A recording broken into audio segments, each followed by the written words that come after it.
оқушылар дайын болса, сабағымызды бастайық.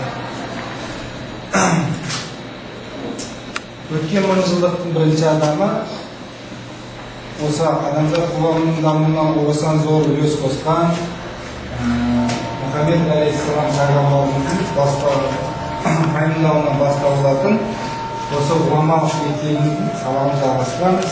Бүгінгі сабағымыздың тақырыбы Жүсіп Баласағұни бабамыз жайлы тарихқа өте керекті нақты тақырып. Менің ойымша кез келген мәселені кем дегенде 3 тұрғыдан талдау керек. Неге десеңіздер, бұл мәселені қолдаушы болады және де оған қарсы пікірлер де болады. Ең соңында осы екі жақтың ойын ортаға салып, артық кемін тауып саралау үшін төреші қажет. Сондықтан да мен ойлаймын, кез келген мәселені кем дегенде 3 тұрғыдан талдау керек. Мақсатын білу үшін керек. Ата-бабамыз жеті өлшеп бір рет тес демеп еді. Кеңесіп пішкен тон келте болмас. Өте орынды 21-ші ғасыр тобы тез жалғастырамыз. Екі пікірде дұрыс. Біздің қосарымыз бір нүктеге 360 жақтан қарауға болады екен. Бұл мысал бізге мәселеге үшеуден де көп тұрғыдан қарауды меңзетті деп ойлаймын. Сондай жағдайда көкірек сарайымыз кеңіп, қаз дауысы Қазбек бабамыздай кез келген сұраққа сол бойда жауап бере алатындай биікке көтереміз деп ойлаймын. Болашақ тобының түйіні кез келген мәселеге кем дегенде 3 тұрғыдан келеді. Кемел тобының түйіні 7 рет өлшеп бір рет кес. Осыған сөздің тобықтай сөз демекші, ақиқатқа жету жолы көп пікірден бір түйін. Енді келесі Жүсіп Баласағұни бабаларымыздың осы айтып бізге қалдырып кеткен еңбектері, нелерін талдай отырып, яғни сөздің бірлігі болып табылады.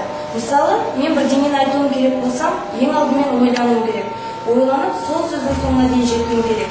Егер өзім бөлек, ісім бөлек болатын болсам, мен ешқашан адамдыққа жете алмай, пенденің күнін кешіп жамандыққа айналар еді. Дұрыс айтасың Айнұр. Мысалы, менің досымды мектепке дейін әкесі көлігімен жеткізіп салады. Алайда ол бір көш жетпей, түсіп қалады, мектепке дейін жаяу барады. Сол сөздің сырын түсініп қарадашы. Сұраты дұрыс қойды. Бұның түбінде кісінің жатыр. Ол өзгешелерден көпшіліктен ерекшеленбеу, мақтаншылыққа салынбау. Менде бар, сенде жоқ деп досыңның сағын сындырмау. Сенің досың кісілікті қасиетін қастерлеген, пендешіліктен шаңырағын алып ұстай білген дос екен.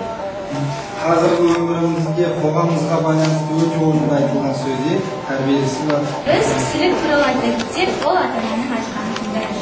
Білім берген мектебімізге алысып, және де болашаққа тағылым болып табылады. Ал егер балалыққа салынып білім ала алмаса, ертеңімізді ойламай бір қарасақ, ол пендешілік. Ол жол сөз бен істің сай келуі. Күделі қожа шешен, көсем болар баланың сөзімен ісі тең келер, шешен болар баланың ақылмен тілі жөн келер деп айтқан. Кісілік қасиетке ие болу үшін бұл нақыл сайрап жатқан жол. Алайда бұл жолдан тайсақтаудың кесірінен Мөңкебей айтқан сөздің маңызы кетіп самалы қалар, адамның жақсысы кетіп жаманы қалар дегенде күйге тап болмау үшін біздің әрбіреуіміз біршама тер төгуіміз керек деп ойлаймын. Көпкеш бабамыз Мөңкебей сөзінің соңында былай деген: түрлі-түрлі халық болады, күндіз-түні жарық болады.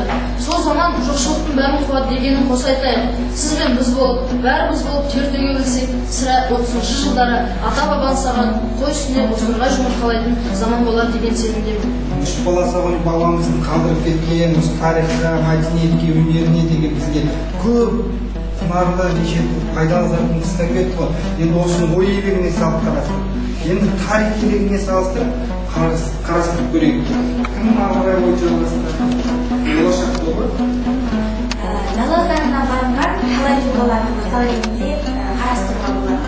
Соның ішінде мен Абылай ханның ерлігі жайлы айтып кетсем. Қалмақ ханның қазасы Абылай ханның тұтқынға түсіп қалғаннан кейін Абылай ханды сынап көру үшін түрлі сынақтар қояды. Сол сынақтардан сүрінбей өткен Абылай ханның ерлігіне таң қалған қазасы оның нөпір суға қосып, сонша жыл құл болған елін қайтарып, өзінің жеріне еліне қайтарған екен. Яғни біз бұл жерден досыңа достық, қарыз іс, дұшпаныңа әділ бол деген дала заңына бағынған екі қос тұлғаның бірі мәрттікке, ал екіншісі тапқырлыққа ие болып, әділдікке осылайша адалдық танытады. Дала заңының мәртігін тағы да бір дәлелдесек. Жай сүгірген жылқысына қоңсырап келген Төле биге 12 жасар бала. Аймен аталас, күнмен баталас емеспіз. Сол күнгі жауған жауынға жуысқанымыз жоқ. Құдайға шақылданымыз шақ, өтеңді жоқ дегеніміз жоқ. Елімде талай жайсаңдар мен қысқалар жайтысы көрген болар. Бірақ солар үшін Құдайдан алған құныңды көрсет. Олар үшін Құдайдан құн алмасаң, мен саған құн бермеймін Төле би. Деп билігі, туған биде тура жоқ, туғанды биде иман жоқ деп билігі айтқан кезде Төле би сөз тапқанға қолқа жоқ деп жеңіле біліпті. Шіркін, Төле бидің кеңдігі, Байдалы бидің тапқырлығы дипломатиялық мәртебеге сай келсе ғой.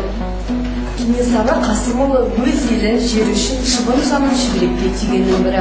Ол Абылай заманындағы қазақ халқының егемендігін қалпына келтіруді мақсат етуші. Әскери әдіс-тәсілдерге жетіп, соғыс өнерінің нағыз шебері болған. Осыны өз әскерлерінен де талап еткен. Кенесарының кісілігі туралы орыс тарихшысы Серік Абылай деген екен. Кенесары өз жасақтарының мәртебелі әміршісі бола білді. Жортуылда жолдағыларының бәрін жайпайтын, дала дауылындай екпінді де тегеурінді, ешбір бөгет алдында кідірмейтін, қайта кездескен кедергі оның қайрат жігерін арттыра түседі деген екен. Міне, осындай Кенесарыдай бабамыздың кісілігін ешқашан еш уақытта ұмытпайық. Күдері қожа шалымға таласқандарды қалай басты? Кім айтады? Күдері қожа шалымға таласқандарды былай баса екен. Өзім атым Күдері, ертөшектің баласы, таласаң бағын кетеді, таласпасаң етеді.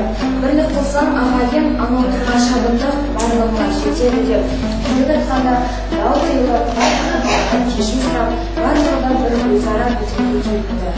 Тарихтан қолынан даралып, өткенімізге көз тігіп, болашағымызға көз салсақ, осы біздің оқушыларымыз қазақ халқына, қазақ батырларына осы сырт көз қандай баға беріпті? Соны айта кетеді екен, қожалар сыныпта болашақ Барлық зерттеулер бойынша 19 ғасырға дейін қазақтардың ақылы қасиеті дамыған және шешен болған деген, балаларын дені сау, ақылды, мәдениетті қылып өсірген. Қазақты биікке көтеретін бір қасиет, қазақтар өздерінің қадірін өздері біледі. Қазақ ол кезде шылым-шегу, маскүнемдік залалды білмеген. Таза ауада өмір сүріп, қуатты тамақ ішкендіктен болар, қандай да бір ауру кездессе, сол ауруды жеңе білген және де қазақтардың көбі ұзақ жасаған деген. Ұлы ғалым Эренбург 20 ғасырда қазақтар кең далада жел жетпес жүйрік мініп дағдыланған. Ал бірақ қажет болса олар да еңбектене біледі. Биік тауға өрмелеп те шығады. Оларды ешкім де ештеңеден тоқтата алмайды екен. Биік тауға өрмелеп шыққан қиыншылықтар жеңе біледі деген ол қазақ халқы. Өте сондай келесі топ 21 ғасырда Ахмет Байтұрсынов бізге басқалардан кем болмас үшін біз білімді, бай, күшті болуымыз керек. Ал білімді болу үшін оқу керек, бай болу үшін кәсіп керек, күшті болу үшін бірлік керек депті. Мен көрдімаш, енді осы қазақ халқы бай, керемет білімді болу үшін сізге не керек осы? Ең алдымен қазақ халқының бай білімді болу үшін бірлік, оқу керек, бірлік керек.